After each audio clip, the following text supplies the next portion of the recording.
If you think getting older automatically makes you more desirable, you're dead wrong. Age doesn't do the work for you. Today, we're breaking down the real effort it takes to stay a top option in today's dating market.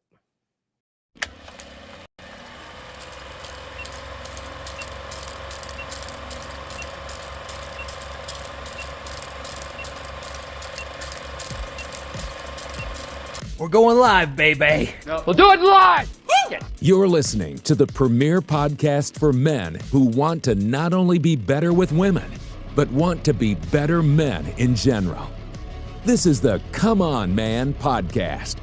And here's your host, Paul Bauer. Paul Bauer. Paul Bauer. Paul Bauer. Paul Bauer. Paul Bauer. Paul Bauer. He is a certified master life coach and NLP practitioner.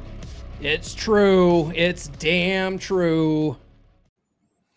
What's going on, guys? I'm just trying to pull up an image here real quick, just, for a visual, because some of you guys like these visuals. But hope you scoundrels had a good last couple of days. Now, if you spend 5 minutes in the Manosphere, you'll hear it everywhere. Age is leverage. Guys get told that once you hit your 30s or 40s, you've basically made it. And the women just start lining up. And that's a nice story to tell yourself, right? But it's not the full picture. And guys who believe it are the ones who end up blindsided. The market doesn't hand you anything just because you got older. It still comes down to what you're actually doing. By the end of this episode, you're going to know exactly what it takes to stay a top option in the dating game, no matter your age. And you'll have a real plan to start using it today instead of trusting a story that was never true to begin with. So stick around, because we're going to be getting into all of it right now. And if you guys are new to the channel, my name is Paul Bauer. I help men level up and get better with women. And the funny thing about doing that is it tends to make us better men in all areas of your lives. Now, where does this myth come from? And it's not really a myth. But my man Rolo Tomasi years ago created this graph. It's like one of the most widely used graphs in this space. Right? It's probably the most shared graph of all time. Feminists share it and they complain about it. Manosphere people share it and say, see, when you get older, you get a higher sexual market value. Okay. And I mean, it can be true. It can be true to a point. Okay. But just age by itself does not make you high value of some sort. Right. So we're going to talk about that more today. Okay. So time alone won't make you more attractive. A lot of guys who find themselves dating over 40 are here because of divorce, right? Guys who are over the age of 35 are usually out dating because of divorce. Now, sure, there's guys who are just confirmed bachelors. They're going to be doing this forever.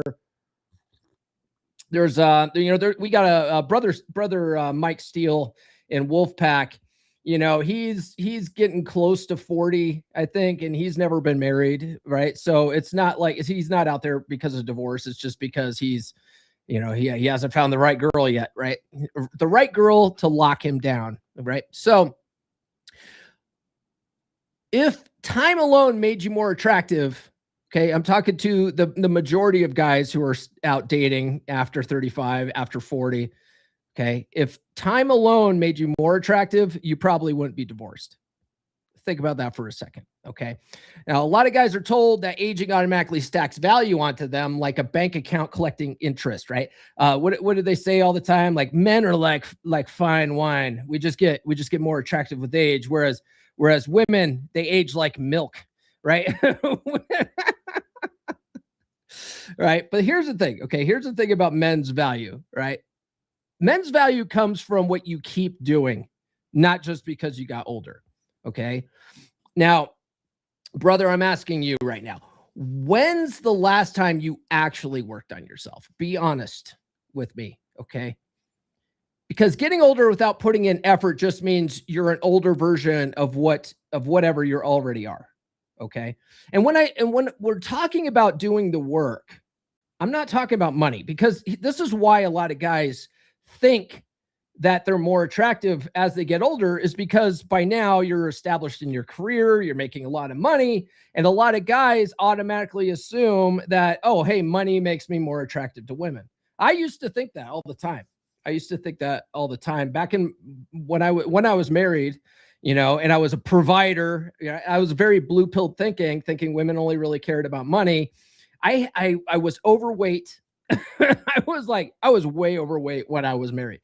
And I was like 50 pounds overweight when I was married. And I remember I first got into IT, right? Because I used to be an IT director. But when I first got into IT, I was working help desk, doing desktop support and stuff like that. And I really, at the time, embraced geek culture, right? Before that, I wasn't into geek culture at all. I wasn't into that kind of crap at all. I was a sailor. I was a cool guy. When I met my now ex-wife, I was like this cool, mysterious international man of mystery because I was in the Navy and I traveled the world and all this kind of cool stuff, right? And then I got into IT and I embraced geek culture of all the things to embrace, right? And I had this shirt that said, God, what was it? Like, I might not be that physically attractive, but I make a lot of money. Or so I had a shirt like that, and I would be like, yeah, because this is what makes men attractive. That's not what makes you sexually attractive. Okay. It makes you attractive for gold diggers who just want to use you for your money. Okay. And guess which end of the spectrum my ex-wife was. Okay. So time alone might make you attractive to gold diggers because you're established in your career. But if you're fat, if you're overweight, if you don't have no mental frame, you have no game, and all you have is your ability to impress women with your awesome money, you're just going to attract gold diggers. Okay. So before we get too far into this, do be sure to like, subscribe, hit those notifications, would you? I do have new episodes every Monday, Wednesday, and Friday without fail, occasionally on Tuesdays. Actually, I've been pretty regular with those Tuesday episodes. Oh, by the way, if you listen on Spotify and you're confused why some episodes are locked, it's because those are the Tuesday episodes. You can watch those for free on YouTube. There's ads on those though, but I put them on Spotify for the dedicated Spotify guys, and they're locked for convenience. It's a convenience fee to be a Spotify member just to support the show. It's like $3 a month. There's a link in the description of all the episodes. If it says become a Spotify member and there's a link there, that's how you unlock those episodes if you would prefer to listen to those on Spotify. So let's talk about the burden of performance for a minute. Okay. The burden of performance never ends. There's this thing called Briffault's law I talk about quite a bit. I talk about it in my books, okay? But Briffault's law essentially says that the female decides whether the relationship is going to take place or not, okay? Not the man. I mean, sure, there's some nuance to this. If you don't like a chick, you could dump her, right? But if you take men and women's evolutionary sexual strategies, okay, men's sexual strategy is unlimited access to unlimited punani by unlimited options, right? So you want to be able to bang all the different chicks, and it's women's hypergamy, which is their sexual strategy, is to consolidate on one guy and try to lock him down into a committed relationship. Okay. So if there's going to be a monogamous relationship, that's her job. That's her job to keep you. But your job is to be a man worth keeping if that's what you want to. Okay. So that means the pressure to stay attractive never lets up, no matter how many years you put in with her. But a lot of guys think that they've reached some kind of finish line and stuff like that. Okay.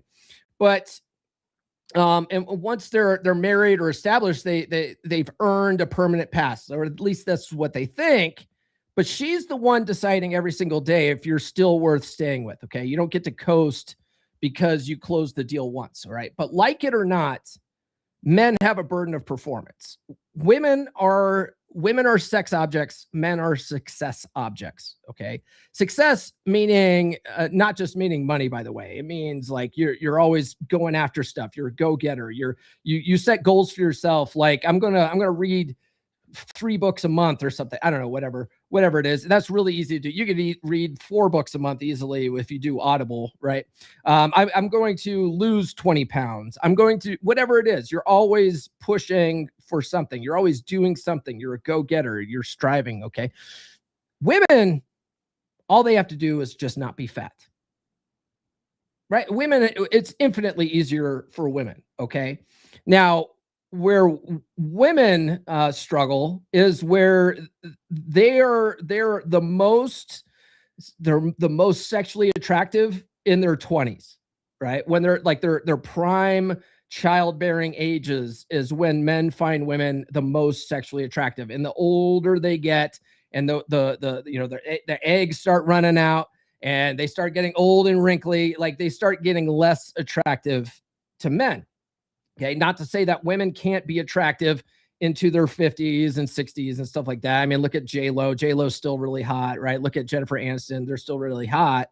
But if they're going to compete with a 24-year-old version of themselves, they can't compete. Okay, but if a man is always working on himself, he's always pushing, he's always trying to be 1% better every day, with everything, with the core 4, which we're going to get into, if he's always doing that kind of stuff, he actually can continue to be more attractive the older he gets and still be able to attract younger chicks. Okay.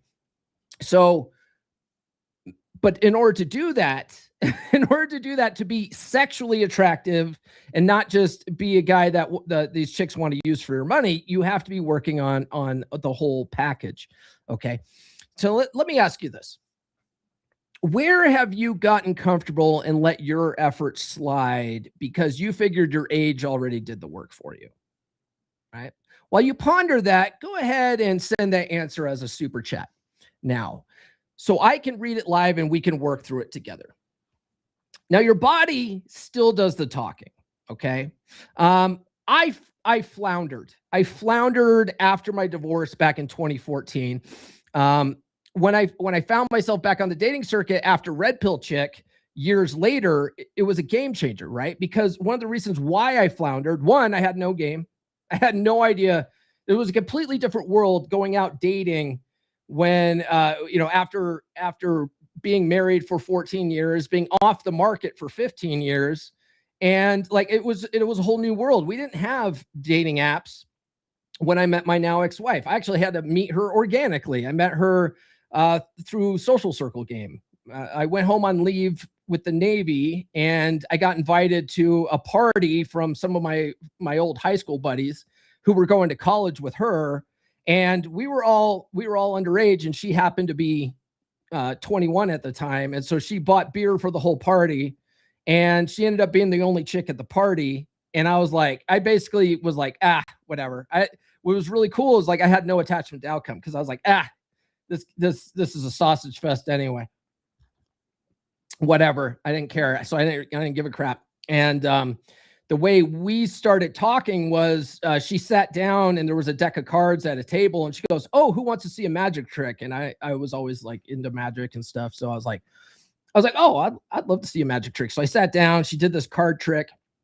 And this guy, Seth, comes walking up. This guy, Seth from high school, he comes walking up. He goes, "I know how you did that." I go, "Why don't you shut the hell up and just enjoy the trick?" That's what I told him. And my now ex-wife was just smitten with me after that, right? Like, I loved magic. I told this guy off, and she was like, "I like this guy," right? Anyway, the rest is history. And so that was how I met her. But then I thought I reached a finish line, and I let myself go. I ended up gaining 50 pounds in those 15 years. I completely didn't have game. I floundered after divorce because I didn't know what I was doing. I was dating apps sucked. I didn't know how to properly close for dates. I only went on a handful of dates. They all sucked. And then I stumbled into a date with Red Pill Chick, and she was like the first chick that was like into me. And so of course I went all in, right? There's a guy who just joined Wolfpack too. I see this happening to this man. He's got one-itis so bad for this one chick, man. And he gets in the group and he goes, guys, talk me out of reaching out to this chick, man. I set a boundary with her and I hold me accountable to this. So we're like, don't go after this chick. So what did he do? He went right after this chick. And so like last night he posted, he's like, all right, I'm coming back from her house. And we're like, what the fuck, dude? Like, did you ask us? Did you join the group and ask us to hold you accountable to your boundary in the hopes that we would go, no, bro, go after this chick? Like, no, no. But anyway, he's got one-itis. I was like that, right? Like, you just sniper dating, just one chick, go all in on her. It was like that, right? That relationship ended. That's how I got red pilled. But right after that, I was able to get dates, no problem. Why? Because in 2016, right, 2 years after I met actually about like a year and a half after I met red pill chick, I decided I didn't like the way I looked in the mirror. I need to do something about this. And I took I started losing a ton of weight. I lost 50 pounds. I started running. I made exercise a habit. I'm still like this. Okay. You want to get to a place where if you, for whatever reason, you're too busy at work, you're too busy doing a bunch of different things, where you feel guilty that you're not able to get your workout in, so that because you've made it such a habit where you're like, you almost have anxiety to not work out.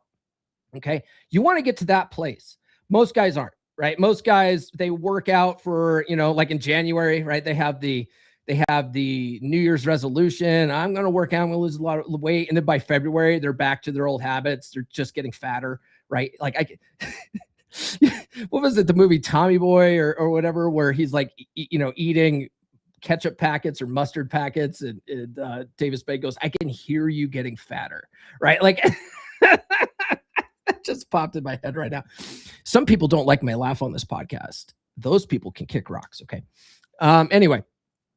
So I was fat ass and then I lost all the weight. And when I was back on the dating circuit, now dating was almost easy now to date. Okay. But it wasn't because I got older. It was because I got in shape. Do you see? All right. But I still sucked with women because I only had 2 of the 4 core 4.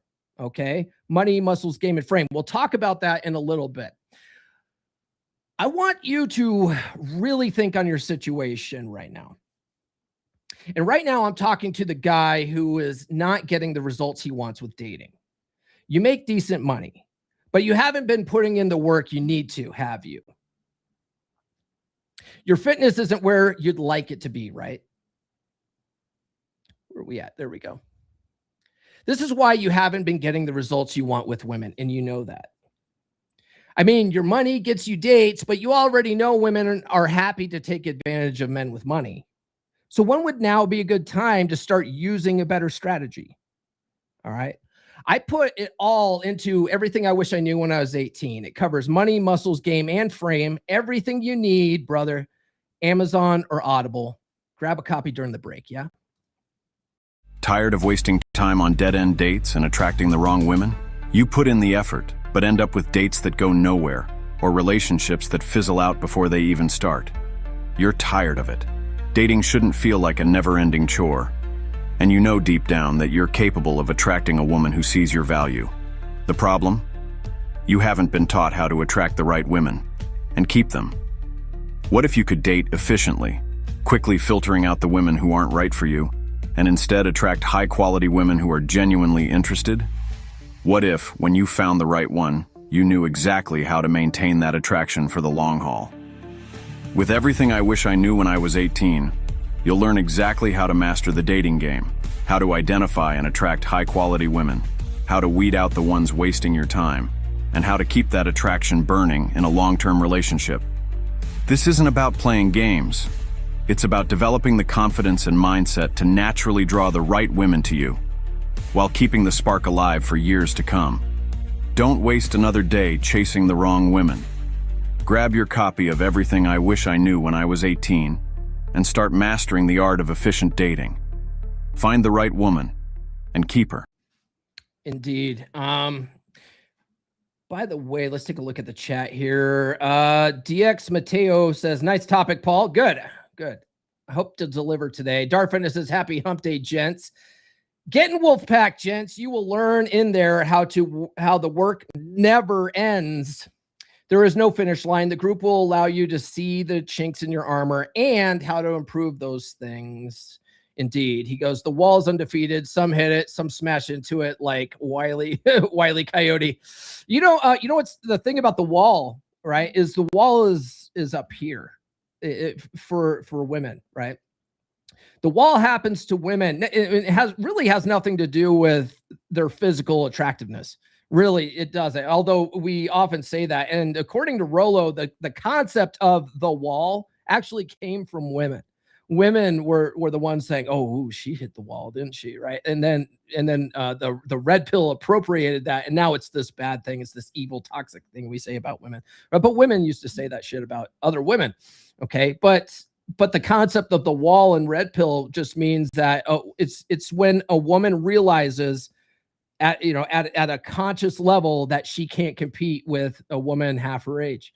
And then that causes her to really have a lot of self-limiting beliefs, all this kind of stuff. She thinks it's all over for her. That's the wall, not just age, but a lot of women just let themselves go. But a lot of guys let themselves go too, which is what we're really getting into here. We're really getting into guys who let themselves go, but the red pill says, oh, as you get older, you get more attractive. Like, that's delusion if you don't keep doing the work, okay? Brother John says, did she learn the magic trick for Mystery? LOL. I would be very surprised unless Mystery made some random trip out to Arvada, Colorado. I don't think Mystery stayed more in like LA and shit. I don't think I ever read in the book, The Game, that they went to Arvada. Brother Nathan from Resilient Man Coaching says, let's go. Brother Alex says, greets wolves. Can confirm money itself does nothing. Maybe if the security and the leadership you talk about, and of course the frame you stay in, even with lots of money. Yeah, money's for you. Money's for you. It's not for them. And then Brother Nathan also says, happy hump day. That's right. All right, so let's talk about money, muscles, game, and frame. So my friend John MLD from Modern Life Dating, he coined the core four, right? Money, muscles, game, and frame. That stuff always needs upkeep if you want to be a high value man, right? Like whatever, how we always talk about high value man in this space. Money's only 1/4 of the equation. Okay. Now, I've been saying this a lot for like the last couple of months, but if you want to really make sure that you're doing this in the order of importance, it's frame, then game, then muscles, then money. Okay. Money's last and it's for you. Okay. But if the goal is to be a high value man, and when I talk about high value, I'm talking about sexual market value. Okay. It's not money. All right. You've got to have the whole package. You have all four. Okay. So when I got divorced, I still sucked with women, and after Red Pill Chick, I still sucked with women because I only had 2 of the core 4. Okay. So after Red Pill Chick, I had money. I was making 6 figures. In fact, when I first met Red Pill Chick, I was I met her at a brewery, right? But when I went all in on her, I was taking her on trips. I was, I remember I took her to Telluride one time, and we ate at there's a fancy like 5-star restaurant at the top of the gondola in Telluride. And you got to think, Telluride is a small ski resort town where Tom Cruise has a house there. Oprah Winfrey has a house there in Telluride. Like a lot of A-list celebrities have mansions and shit in Telluride. So of course there's a lot of like really fancy shit there for these types of people. And at the top of the gondola, there's this fucking crazy expensive restaurant. Of course, I decided to go in there and flex my money. And I remember walking in there with Red Pill Chick, and they were like we were dressed like I dress. And they were like, The plates here are like $200 a plate. Like we don't want riffraff here. And I was like, I think I can afford it. Thank you very much. Trying to fucking, flex my money powers. And of course I spent like fucking $400 on a dinner for two just to impress her. The thing was, that could only continue for so much longer because the divorce was about to finalize and I had to start paying my now ex-wife a shitload in alimony, right? I had a shitload in alimony and child support. And so then I started, this was before I learned like how to manage my money better and stuff like that. I started going into like credit card debt to keep trying to impress her until I realized I can't keep fucking doing this shit. And I finally told her like, we can't keep going out on these super expensive dates and trips and shit like that because I got to pay all this fucking child support and alimony and all this stuff. And it was almost like she deflated because I had set expectations so high with lavishing her with all this shit, right? I remember I took her to the Renaissance Festival once in Colorado, in Colorado Spring. It's in Larkspur, Colorado. It's just north of Colorado Springs. There's an annual Renaissance Festival there that goes all through the summer. It used to be really awesome. Now it's almost like a gay pride parade. I don't go anymore, but I took her there one time and I remember her going, so are you going to spoil me on this trip? Right. And then she wanted me to buy her a ring while we were there, not a wedding ring, but this, God, I can't remember. It had like her birthstone in it or some shit. I spent a couple $100 buying her this fucking fancy ass ring and shit. I was doing that shit all the time, going into debt, trying to impress her. Right. Because I thought women only cared about money. Okay. So that didn't help at all.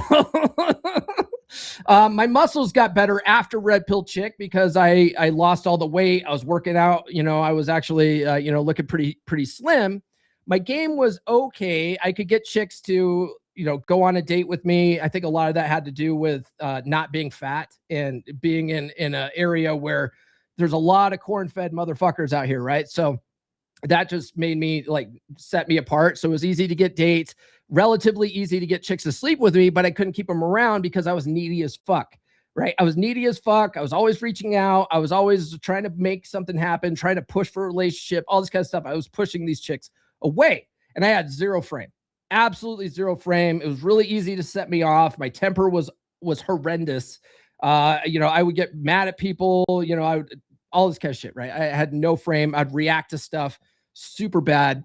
So I only had 2 of the core 4. And it wasn't until I started studying this stuff that I realized, fuck, I got this all wrong. I got this all wrong. At first I was working on my game, right? This is why a lot of people come to this space is because they're trying to get better with women, right? And so we think, oh, we got to get better with the game. We got to get better pickup lines and stuff like that. So I thought the same thing too. That's why I was reading that stuff. But it was, I think one of the first books I read in the space was No More Mr. Nice Guy, which is a book on getting your shit together, right? Getting your frame right. So that's when things started changing for me, when I started studying this stuff. Now, you're getting real value out of this. So go ahead and send that support as a super chat now, because that's what keeps the show funded and free for everybody watching. Even if you're doing great when dating, your super chats keep content like this coming every Monday, Wednesday, and Friday so other guys can learn this stuff. They will thank you for it. Let me put the little thing up so you guys can remember to support the show. Confidence is created by doing. Okay. So one thing that a lot of guys don't realize is how confidence is super attractive to women. Okay. And like I said, I really want you guys to just get the idea that money is what attracts women. Okay. Because we want to be sexually attractive, unless you just want to pay for women and not have sex with them. Who wants to do that? Right. So confidence is what women really respond to very well. Okay. And confidence, Dr. Robert Glover says this in Dating Essentials for Men, but he says that women respond to a confident man the same way that men respond to a great pair of tits. AI is going to clip that. But confidence is created by doing, by taking action, by actually going out and doing stuff, okay, and not being afraid to fail, okay, because there's no such thing as failure. There's only losing, or no, there's no losing. There's no winning and losing. There's only winning and learning. Okay. So you're not failing, you're learning a lesson. Okay. So despite the Manosphere talking about how men are the prize, a lot of men still don't have the confidence yet to believe it. They don't believe they're the prize deep down. Okay. So they might walk around saying, yeah, I'm the prize, men are the prize, but they don't believe it themselves. Okay. Brother Woody Riley from the Wolf Pack, he just started a Substack. He wrote what I consider the greatest fucking Substack article of all time, because he was really fluffing me up in there, right? But he was saying all sorts of crazy shit, like, Paul talks to squirrels, and he's fucking, he's got a black belt in NLP and a degree in philosophy. I don't have a degree in philosophy. It's not true. And there's no such thing as a black belt in NLP. I am a certified master NLP practitioner, but my degrees are actually in IT, right? I've got a network security degree. I've got a computer networking degree, but I don't have a degree in philosophy, okay? But I am a certified master NLP practitioner. That's true. And I don't talk to squirrels, but I talk to cats a lot. I don't know if that's the same thing. But one of the things that he said in his article yesterday, I thought was fucking hilarious. He was like, because he was talking about how I use NLP tools to help guys really program this stuff in. And he was like, it's about believing that you are so high value at such a level that the universe has no choice but to get on its knees and suck your dick. I was like, yeah, that's the key. Okay. But you have to be congruent with it, right? You have to deep down believe this at an inner level, at a subconscious level. Okay. And if you don't believe that shit, why should anyone else? Okay. But that comes from doing. That comes from going out and doing this stuff, not just affirmations. Okay. Affirmations without taking action is just, mental masturbation, just like reading all the books and not doing anything. It's just mental masturbation, right? Now, what's cool about the affirmations is if you can convince yourself that you are the prize, you're more likely to start believing it, which makes you more likely to start taking action. It's kind of weird how that works too, right? So there's guys out there that will watch shows like this, or they'll read my books, and they think if I just read more books or listen to a few more podcasts, then I'll finally feel confident. I just did a Substack article myself like 2 Sundays ago, about it was a parable about a guy who had all the maps of the area. He had mapped out all the terrain in this hiking area and all the stuff. He knew where all the rivers were, where the best places to cross were, but he never went himself. He all just studied this stuff and talked to other guys and created maps and corrected the maps. And then people would come to him asking him for advice, and he could tell them everything, but he would never go himself because he was always like, I just need one more map. I just need one more book on this stuff. I need to just read one more article. I need to talk to one more guy before I go and do this shit. Until he finally realized that the guys who were getting results were the guys that were going out and doing it, right? So he finally went out and did it. That was the story, right? So a lot of guys do that. They think, if I just listen to one more podcast, if I just read one more book, then I'll finally feel confident, okay? Now, I want you to ask yourself something. When was the last time you had to do something, you didn't feel confident about it, but it needed to be done, so you fucking rolled up your sleeves and did it anyway? When was the last time you did that? Think back, right? When did the confidence come? Came after you did it. And then when you did it and you finally got it right, you messed up a little bit, but you finally did it right, you felt pretty fucking good. That's the confidence from doing. Okay. So if you want to be that guy, you got to go out and practice a little bit. You got to treat dating like a science experiment. Go out and start doing this stuff, build up that muscle memory, start getting some results, and then you're going to feel confident as shit. And then you're going to be able to spin plates like no problem, no problems, stop that sniper dating bullshit, right? Now consider this for a second. If confidence comes from doing, through trial and error, failing and learning from those failures, that would probably take a lot longer than it needs to, right? Wouldn't it be a much faster process if you could swap notes with over 100 guys who are working on what you're working on too? Wouldn't it be easier to ask guys who are getting really good results what works for them? You already know it would be, which is why you'll want to join us for our monthly pack hangout tomorrow night at 7 p.m. Eastern time. Just a bunch of guys like you, like me, all talking about guy stuff, swapping notes, and having a good time.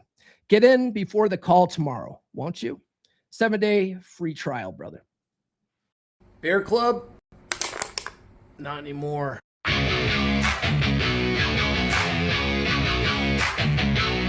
Wolfpack, you fix what's broken. You lead like a man again. No pity, no therapy. Just fire, just flame. Cold bed, broken home, midlife drift, feeling alone. You don't need hacks, blogs, lies. You need men with fire in their eyes. We rebuild from the ground up. No excuses, no soft stuff. Telegram lit 24/7. Brothers locked in steel, not heaven. Step inside the pack. We don't fall, we attack. Truth, fire, presence, we bring it back. Masculine pride, no time to slack. Step inside the pack. Drop your past, claim your track. No therapy talk, no playing small. We sharpen blades, we take it all.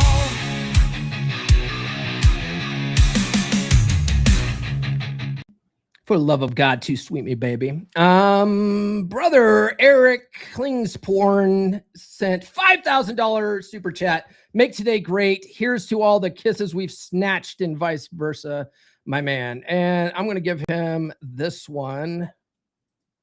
I'm just going to say it. This guy fucks. Am I right? It definitely fucks for sending that super chat.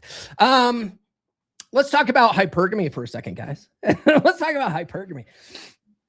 Oh shit, Darfin has sent a $5,000 super chat too. He says, just join the wolf pack. Thank me later. That's right. By the way, guys, if you are, like I talk about money, muscles, game, and frame, okay? If you need to lose weight, if you need to work on your diet, if you need to work on your fitness, Dar Fitness is in the pack, okay? You can pick his brain. We have a fitness accountability subgroup in there. You could get in there, pick his brain. You can reach out to him, work with him directly. I highly recommend it. He's a specialist in the ketogenic diet. So if you've been thinking about doing this keto thing, you don't know where to start, you know, or maybe you've done it and you didn't get good results because you weren't doing it right, work with my man, Dar Fitness. Okay. Get in the pack. And his stories are fucking great. his field reports are fucking awesome. I love hearing them this morning. He dropped a good one this morning about his wife and how she wants to help, but when she wants to help, she's annoying as fuck about it. But he's getting really better. He's getting a lot better at handling her whamminess. It's good. It's fun to watch. He's like a totally different guy from when he joined the pack a year ago. Okay, so let's talk about hypergamy. Okay, so hypergamy is a big scary word that we talk about in the red pill space. A lot of guys have this concept of hypergamy that it's the devil. It's this evil thing. These modern women have this hypergamy thing. Hypergamy has been around since the beginning of whammon. Okay, it's female sexual strategy. Okay, that's all it is. And if you want to understand women and get better with women, it behooves you to make strategies around it. If you guys look at some of my social media, titles on social media, I say I'm a hypergamy relationship strategist. Okay, that's because hypergamy actually, if you take a look at it, understand how it works, and you can use it to your advantage. Okay, so I want you to understand something. Hypergamy only half cares that you're a provider. Okay, but a lot of guys are like, I'm a provider. I got money. I'm a provider. Put a roof over your head. Now will you fuck me, right? Hypergamy only half cares that you're a provider. Okay, I want you to understand something. Women don't fuck a man they get to know. They get to know a man they want to fuck. AI is going to clip that. Okay, I want you also to remember that money is the beta side of hypergamy. Okay, it's alpha fucks, beta bucks. Bucks being money, being the beta side of hypergamy. Okay, so if you're leading with your wallet and you're trying to be a provider and showing her how great of a provider you are, that only creates a comfort love feeling in a woman. It doesn't create sexual attraction. Sexual attraction comes from dopamine. Okay, the comfort love comes from oxytocin. Okay. Now this is interesting because when she fucks you, right? She wants to fuck you because of that dopamine and the excitement of it all and all that kind of stuff. But once she orgasms, her body's flooded with oxytocin. So at that point, she wants the comfort feeling. That's why I talk about it in Dick Her Down Right. If you want to make women addicted to you, right, a part of it is being her dopamine drug dealer. And I talk about that in the book about setting NLP anchors at peak times during her orgasm. You you pinch her somewhere, or you say something, or you snap your fingers or something like that. You create a marker that you do every single time she has an intense orgasm. And then when you're out in public and you want to get her in the mood quicker, or get her in the mood a lot quicker, you do the anchor. And then she starts thinking about sex. Okay. That's in the book. Okay. It's more than just sex techniques. Okay. It's about getting in her head so that you are her dopamine drug dealer. Okay. But after sex, right? After you get her to orgasm multiple times and you guys are absolutely spent, you want to take just a couple of minutes and just be present with her after that. Okay. Because you want to use this oxytocin flood in her body to your advantage so that she wants to bond with you. That's where pair bonding comes from. Okay. So there's a balance here, right? But hypergamy only half cares about that oxytocin thing. They also need the dopamine, or else they're not going to want to fuck you anymore. Okay. So you got to understand that. Stop leading with your wallet, because relationships really do start, especially if you don't want to end up in a dead bedroom where women are just taking advantage of you for your money. You want to lead with the sexually attractive shit and make them earn the beta bucks type shit. Okay. That's the strategy. By the way, guys, follow me on social media. I'm on all the good platforms here. So I want you to check your own self-limiting beliefs about age. Okay. Because, there's a lot of guys. We have a brother in Wolfpack who's been in Wolfpack since like the beginning, and he back when it was Beer Club and stuff like that. He's in his 60s. We call him Shreddy Eddie. He's fucking legend. He's a fucking legend. He was originally working with me one-on-one, and he had a lot of self-limiting beliefs. He had a lot of self-limiting beliefs that we worked through.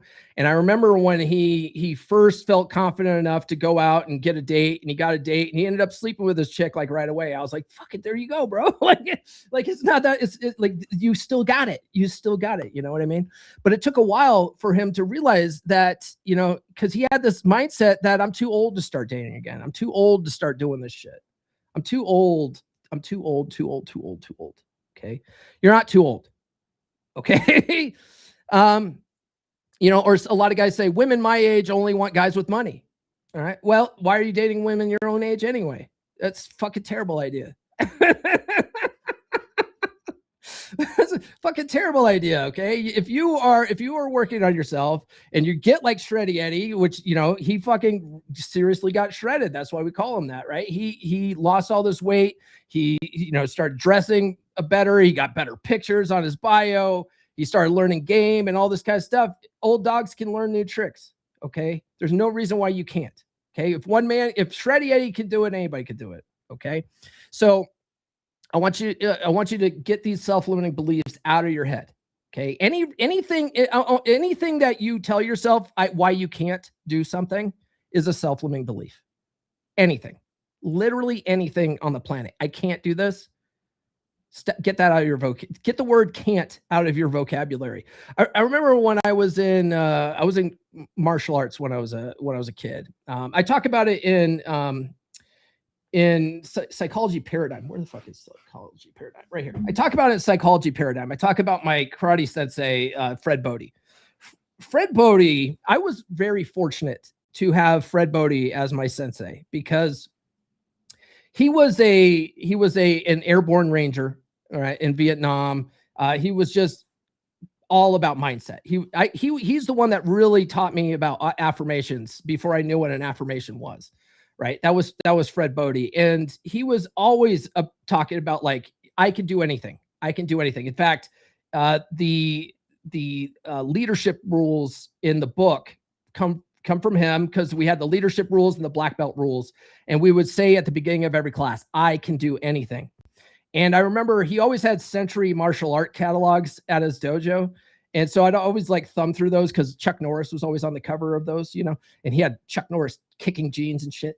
But they had a sign in there for karate instructors and senseis and martial arts instructors that said can't is a 4-letter word, right? Can't is a 4-letter word. Don't use 4-letter words in the dojo. Can't is a 4-letter word, right? So I was instilled with this mindset that I can do anything. My dad used to say that stuff too. He's like, nothing's impossible, which is so weird. It's so weird. My dad said some gems to me when I was a little kid, right? He said, anything you want to learn, you can learn in a book, right? And now I tell my kids, anything you want to learn, you can learn in a book or on YouTube, right? I talk about that in everything I wish I knew when I was 18, right? And then my dad would say, nothing's impossible. Nothing's impossible. Anything that you think is impossible is just because man hasn't figured it out yet, right? But nothing's impossible. But my dad has the most self-limiting beliefs on the fucking planet. My dad is like one of the most negative people on the planet, but yet he had that gem to tell me, right? But I believe that, you know, that kind of stuff gets programmed in your paradigm. So I've always had this can-do attitude. Now there's some things that I don't want to do. I'm like, I don't want to do all that, right? But anything that you think you can't do is a self-limiting belief. So I want you to get can't out of your vocabulary. And I want you to start adopting the idea that if one man can do something, any man can do it.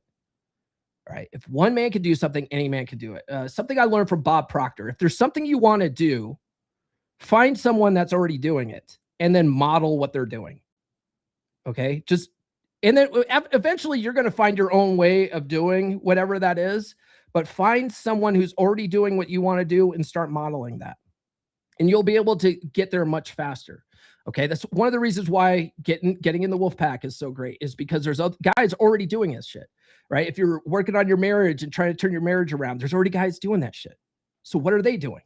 Okay, right? Let's swap some notes with these guys. Okay, what's working for them?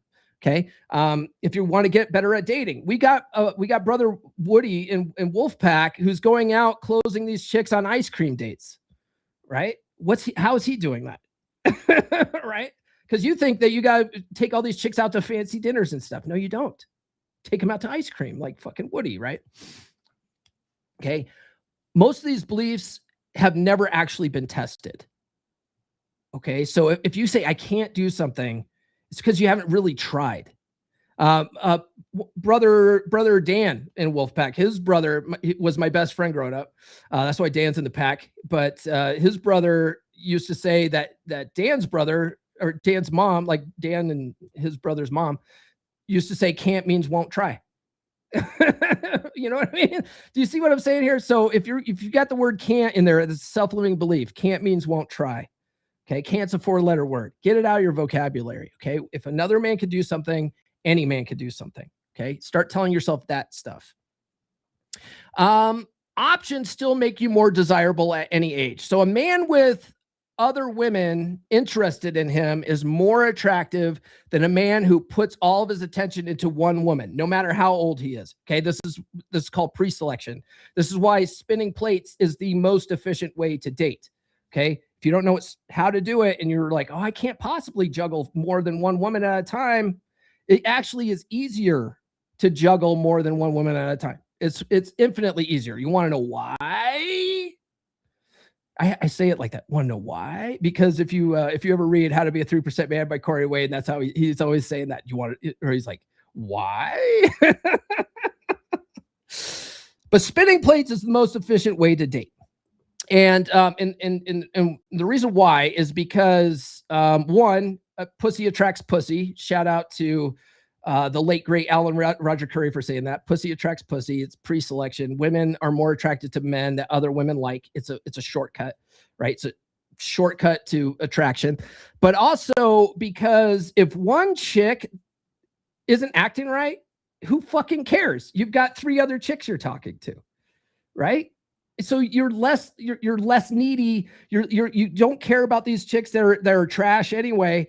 because you got all these other options. It just infinitely becomes easier to date. But most guys are hung up on one chick at a time. They're mentally crushed. If she's not available, oh fuck, right? Like now they're emotional wrecks and all this kind of stuff. It's like you won't have that problem if you're dating 3 chicks. It won't have that problem at all. You'll have way less women problems when you have multiple. Okay. So, and besides, it makes dating even easier.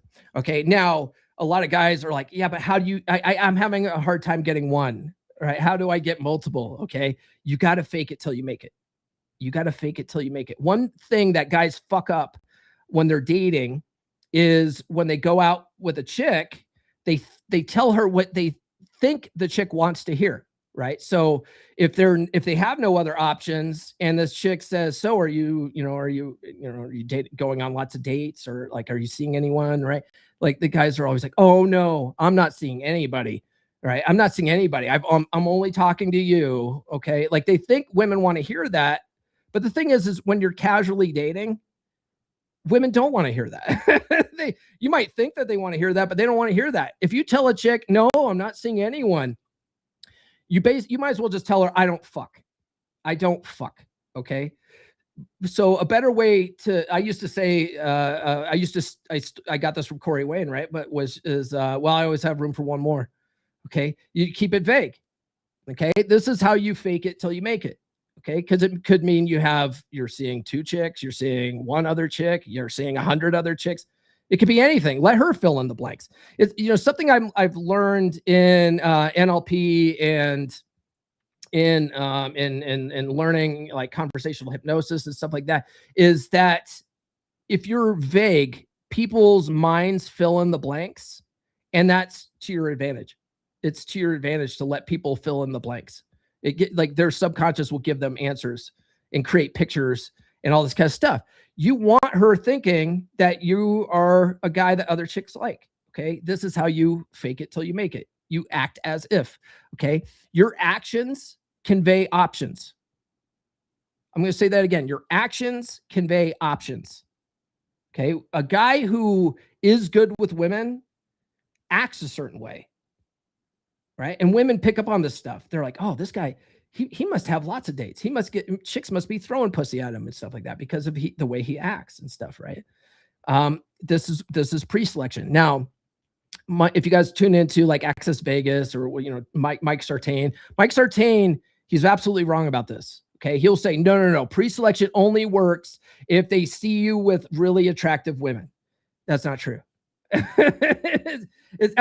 It works too, but he's got courses to sell, right? He's got to get you to join his program, and his program's all about creating the illusion that you're seeing all these hot chicks in Vegas and stuff like that, right? Taking pictures in front of Ferraris and hanging around hot women at these events.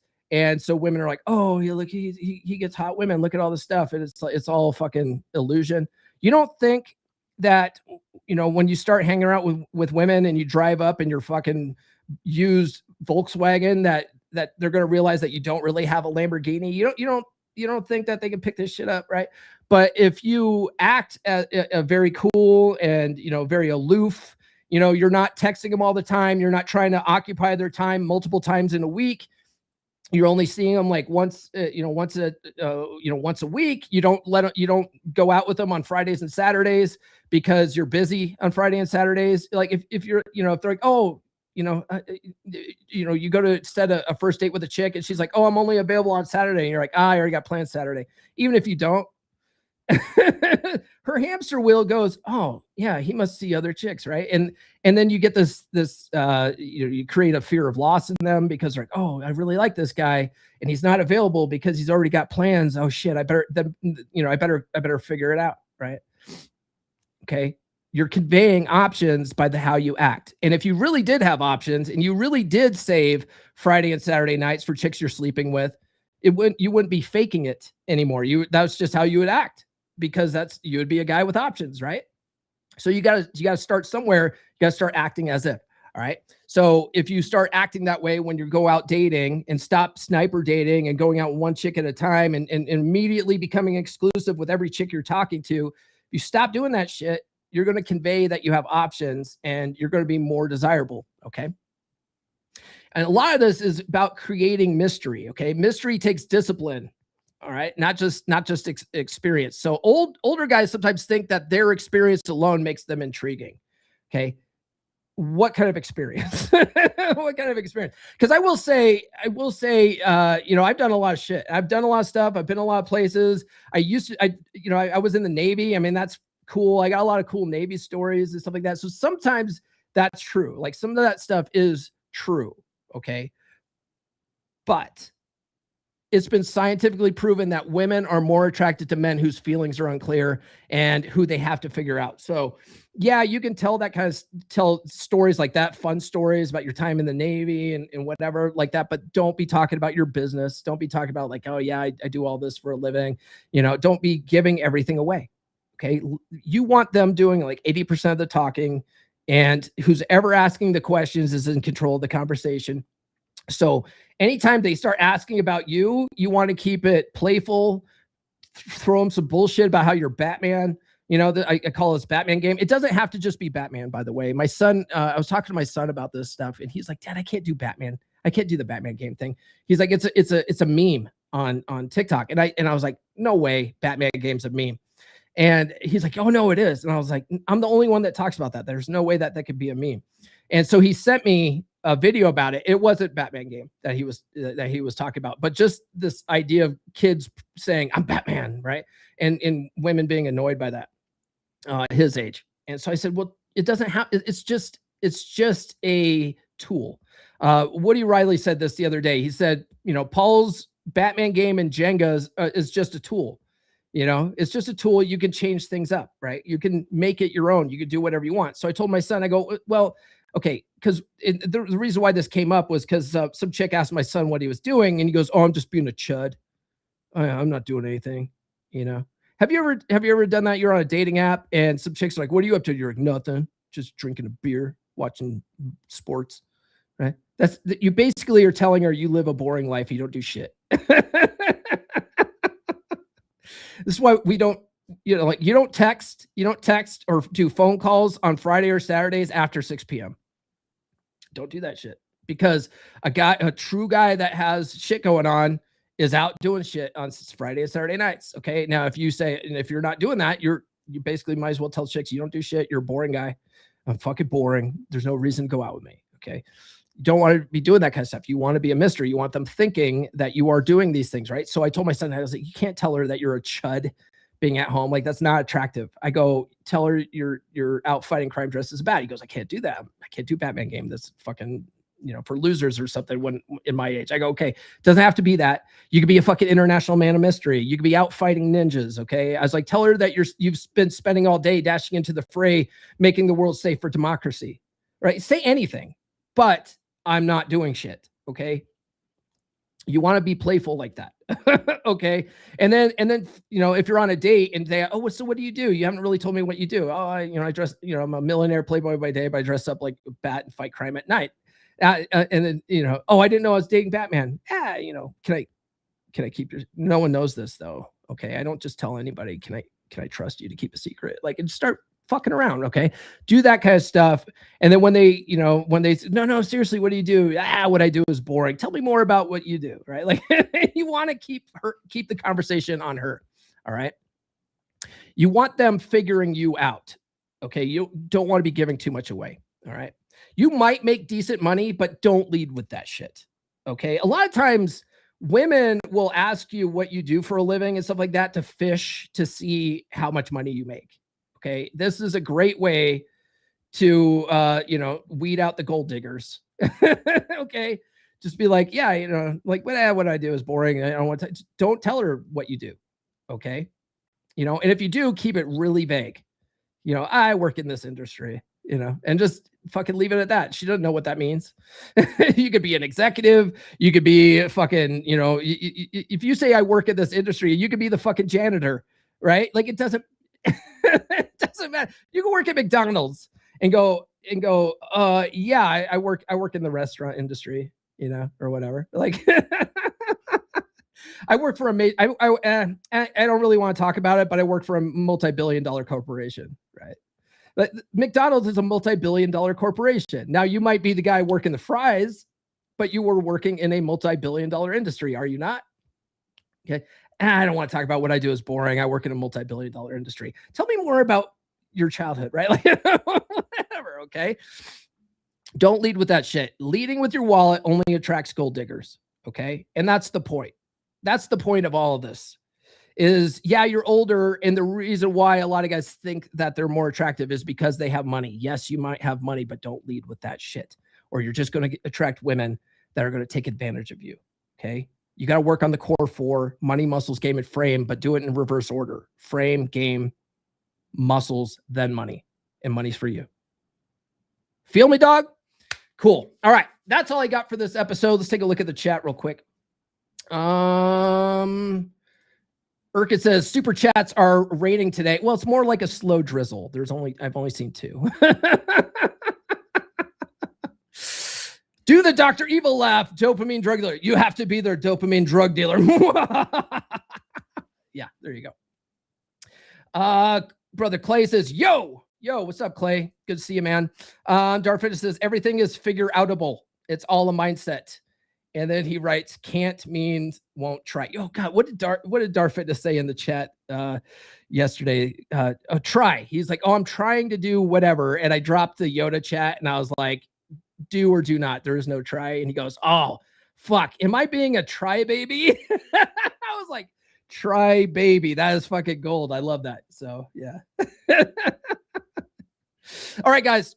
Tune into the podcast on Friday. It is Frame Friday, and I'm kicking off my mini series on my upcoming book, The Kybalion Revisited. I was writing it along with Dicker Downright. In fact, I've got it right here. Hold on. You guys can see the cover of it. Is this it? This is it. There we go. That man there is Hermes Trismegistus, and he's holding up the Kybalion Revisited. And I was writing it along with Dicker Downright, and since June, I've been putting the finishing touches on it, having Nurse Chick edit it, and now I'm working on the audiobook. We will sprinkle some woo-woo on these episodes. Hold on a second. Someone's trying to call me. We will sprinkle some woo-woo on these episodes, but what I love about the Hermetic principles from the original Kybalion, the Kybalion is a book that came out in 1908. And so this book is going to be a companion book for it. I'm not just rewriting the book and republishing it. It's a whole new book. Okay. It gives us but what I love about it is it gives us a very easy framework to improve our mindsets and mental frame. That's what I love about it. Like you don't have to believe in the woo-woo. You don't have to look at the spiritual stuff at all. If you're an atheist, you can look at it. There's lots of different ways you can look at these principles to fit them in with your life and to control your own reality is really what these principles allow you to do. Okay. So Friday, we talk about the mental matrix. It's going to be the first episode in this upcoming series. Do be sure to tune in to that. Even if you don't like the woo-woo, I'm going to try to keep it about mental frame as much as possible. Okay. I'm going to really try to, because some of these guys are like, Paul, I'm just not into that woo-woo shit. Okay. We're not going to be doing that too much. It's going to be mental frame mindset shit. Okay. So tune into that. We're going to talk about the mental matrix. That's all I have for today. Do be sure to like, subscribe, hit those notifications. I do have new episodes every Monday, Wednesday, and Friday. We'll see you next time. This has been the Come On Man podcast. Now, go out and get it.